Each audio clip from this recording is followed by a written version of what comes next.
नमस्ते दोस्तों, स्वागत है आपका एक और मजेदार और सीख से भरी कहानी की दुनिया में।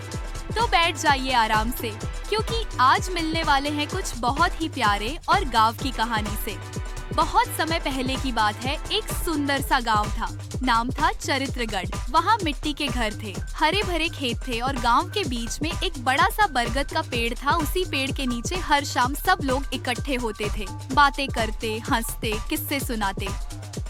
इस गांव में एक लड़का था जिसका नाम था सिपाही। मेरी ऐसी कहानियाँ देखने और सुनने के लिए मेरे चैनल को सब्सक्राइब कर बेल आइकन दबाएं और कमेंट में जरूर लिखें कि आपको कहानी कैसी लगी और आप कैसी कहानियाँ सुनना चाहते हैं।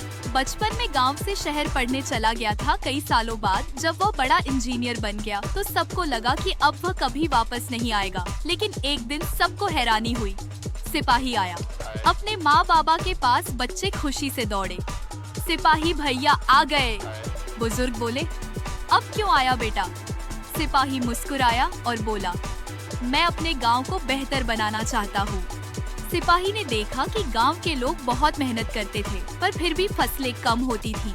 उसने सोचा, अगर मैं शहर में सीखी चीजें गांव में बताऊं, तो सबका भला होगा। उसने सबको चौपाल पर बुलाया।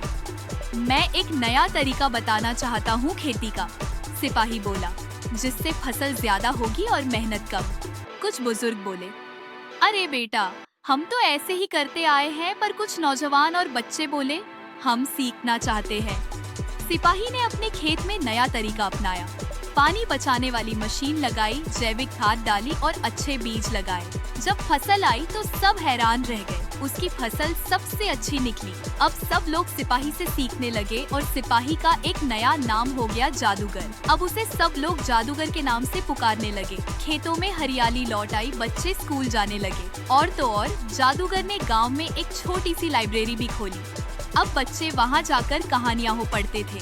एक दिन तेज आंधी आई, कई घरों की छतें उड़ गईं। सिपाही ने फिर चौपाल पर सबको बुलाया और बोला, चलो मिलकर गांव में एक ऐसा घर बनाते हैं जहां मुसीबत में सब रह सके।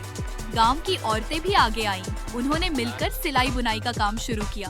अब वे भी कमाने लगी। धीरे धीरे पूरा गांव बदल गया। खेत लहलहा उठे, बच्चे मुस्कुराने लगे और हर शाम चौपाल फिर से हंसी ठहाकों से भर जाती।